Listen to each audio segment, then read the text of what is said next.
Bismillahirrahmanirrahim. Assalamualaikum warahmatullahi wabarakatuh. Innal hamdalillah nahmaduhu wa nasta'inuhu wa nastaghfiruh wa na'udzubillahi min syururi anfusina wa min sayyiati a'malina may yahdihillahu fala mudhillalah wa may yudlilhu fala hadiyalah. Allahumma sholli wa sallim ala Muhammad wa ala alihi wa sahbihi ajmain amma ba'du.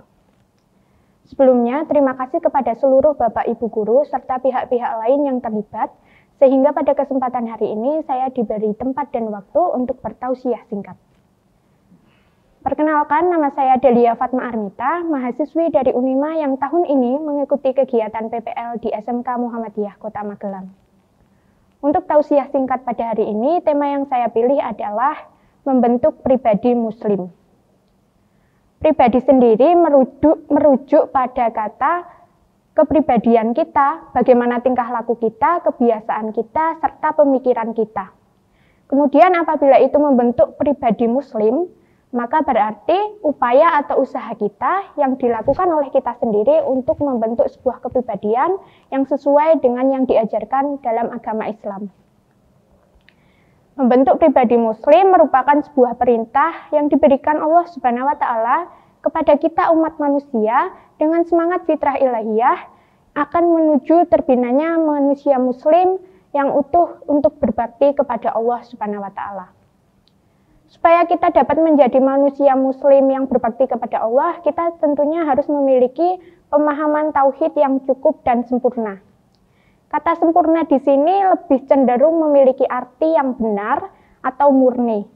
Nah, ketika kita menjadi manusia muslim yang berbakti kepada Allah, maka itu dapat menjadi jalan yang pertama supaya kita mendapatkan ridho dari Allah Subhanahu wa Ta'ala. Kemudian, garis kehidupan dari umat Islam itu sendiri adalah sebuah labuh yang mesti ditempuh, sebuah jalan yang mesti dilalui untuk menentukan sebuah arah tujuan kehidupan yang pasti. Maka ketika seseorang itu kehilangan arah tujuan hidupnya, ia akan kabur jalan hidupnya serta akan berputus asa garis kehidupannya. Manusia itu sejatinya tidak diperintahkan atau ditugaskan kecuali untuk menyembah Allah dan juga berbakti kepada Allah. Sebagaimana yang diterangkan dalam Quran Surah Al-Bayyinah ayat 5. Bismillahirrahmanirrahim. Wa ma umiru illa liya'budullaha mukhlishina lahuddin hunafa'a wa yuqimus sholata wa yu'tuz zakata wa dzalika dinul qayyimah. Yang artinya, manusia itu tidak diperintahkan kecuali untuk bersembahyang kepada Allah dan juga berbakti kepadanya dengan hati yang suci dan juga berperilaku yang hanif, serta mendirikan sholat dan mengeluarkan zakat. Itulah agama yang hidup tegak dengan lurusnya. Menyembah dan berbakti kepada Allah itu melengkapi ketaatan dan ketundukan kita sebagai umat manusia dalam menjalankan perintah dari Allah Subhanahu wa Ta'ala.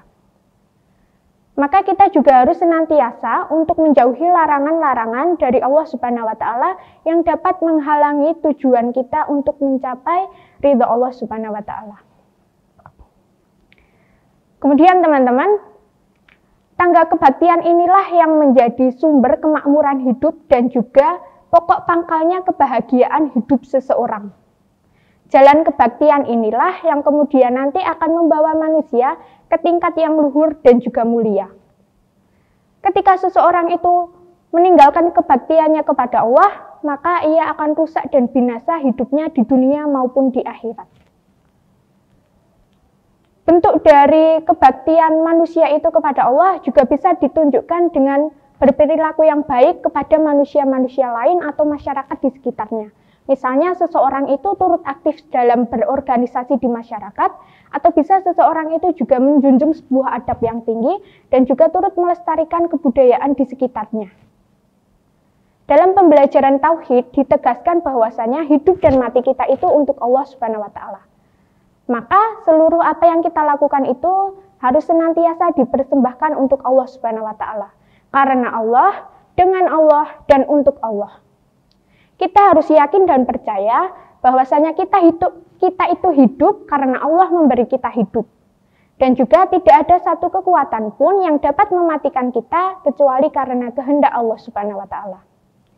Maka ketika kita berhadapan dengan Allah Subhanahu wa Ta'ala, kita harus senantiasa merendahkan diri kita serendah-rendahnya dengan seluruh jiwa raga kita, batin kita, ruh kita, sukma kita. Karena untuk yang berhak selalu ada senantiasa kekal dan abadi hanyalah Allah Subhanahu wa taala.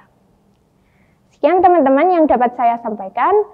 Wassalamualaikum warahmatullahi wabarakatuh.